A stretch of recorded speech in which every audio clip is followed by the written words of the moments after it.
Vision clarifies what needs to change. Once again, vision clarifies what needs to change. Moving towards vision will require change. In fact, lots of changes. Not all changes lead towards vision, but all vision require changes. A clarifying vision of a preferred future is more than more. Vision clarity isn't limited to more of what we have. Vision clarity can be something different and something better. We can be tempted to limit our vision to just seeing more people having more money and using more facility space. Vision is about a lot more than more. I think a lot of us are creatures of habit. We tend to exercise the same options even when we have more choices. We eat the same cereal and drink the same beverage. We buy the same soap. We use the same shampoo.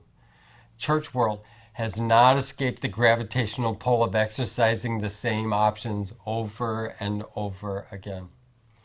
We have all seen some things that seem to work and experienced things that we enjoyed. So we are prone to keep doing the same things the same way. We aren't just prone to wander. We're prone to repetition. To be sure, change can make us feel anxious. And if nothing is consistent in our lives, we can feel disoriented and uncertain. So it can be preferable to mount the treadmill of tradition and move without moving forward. We tend to know what we like. In a favorite restaurant, we tend to order something we previously enjoyed. The waitstaff may inform us of specials.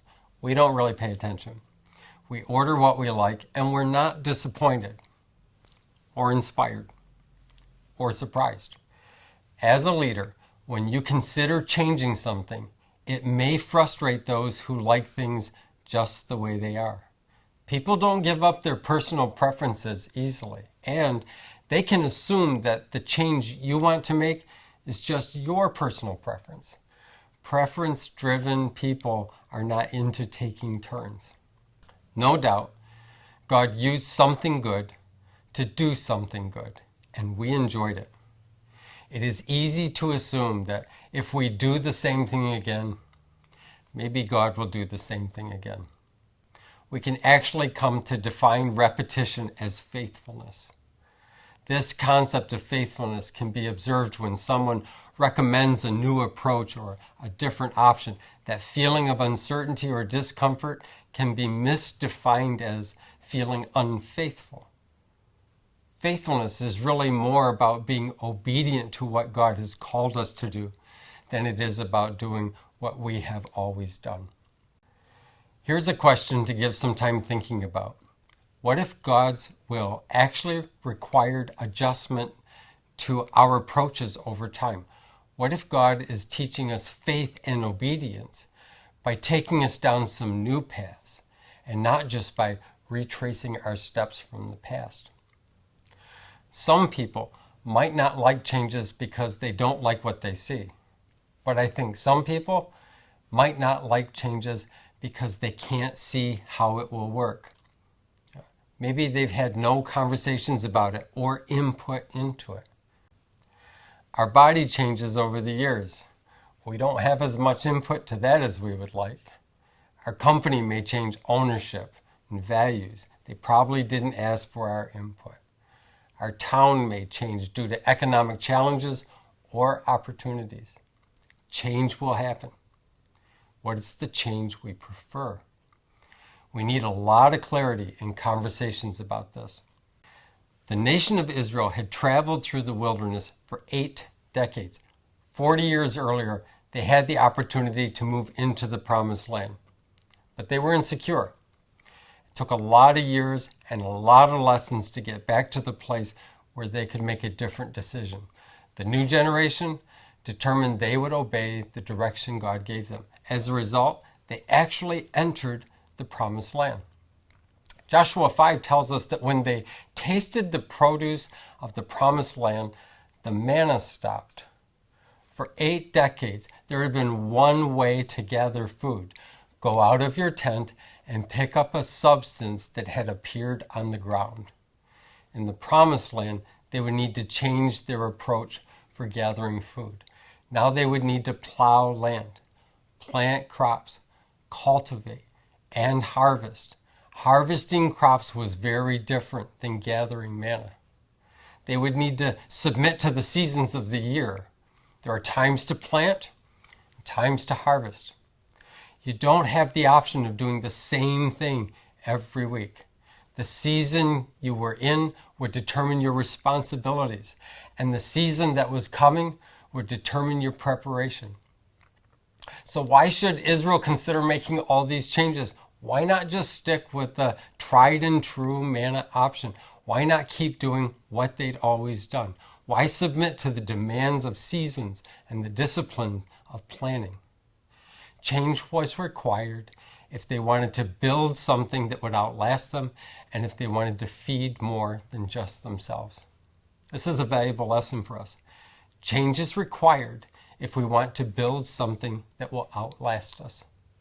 Things can die with us, or we could be willing to change our approach, change our tools, and change our strategy. If we want to see something different, we must be willing to do something different. Doing the same thing over and over and expecting a different outcome is not the path to revival. Making changes can feel very risky. Some people are with you because they like things just how they are. They are likely to ask questions, raise concerns. People who are with you to see a vision fulfilled will need to know how these changes will move you towards the vision. The vision needs to be clear, and the steps you are recommending need to be clear. Clarity comes through talking things through. Change requires clear communication. Provide word pictures of what the change will look like. Help people see it by how you say it. Help people see not just where you are leading them, but help them see how they will grow in their faith and their experience of grace. Describe what you see. Describe steps that move you in the direction. I usually tell people that our goal is to walk by faith rather than to leap by faith. When you take steps, you can make constant adjustments. When you leap, the only option is to land. We can take steps one at a time. We want to be intentional about the steps we are taking so we don't waste time, energy, and resources. The fastest way to get anywhere is slowly. The goal is to keep making progress towards the vision. And don't try to do everything at the same time. Vision requires change, but we can't make all the changes at once. So we have to aim where we are going and then consider what options and resources are available, and then decide which ones we will exercise first and which ones we will exercise next. Clarity about where you want to aim is not the same as guaranteeing every option will succeed. The greater the call for commitment, the more hesitant people can become. You can remind them of where you are all headed, and then you can tell them what options you are looking to implement to move from here to there. You can tell them that this will look a little different than what they have been doing or the way they have been doing it. This is really important. You can tell them that this is an experiment. We want to see if this will help us move in the desired direction and towards the vision. You can tell them that we will try this experiment for a while, and it is a good thing to identify the length of time. Then you can tell them there will be an evaluation of our progress. We want to see how it is working, and we want to hear your thoughts. When people realize this is a short-term commitment with an evaluation process built in, they'll be much more likely to consider change. And this is important.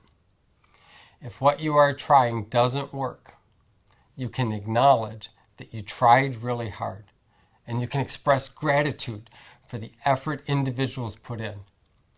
You can refer to the evaluation process and acknowledge that this strategy did not accomplish what we had hoped for. You can identify the lessons learned And in that moment, you will actually build trust in the ministry you lead. No vision will be realized without making changes. The changes are coming anyways. Why not pick the future you prefer and make the changes that will help you get there?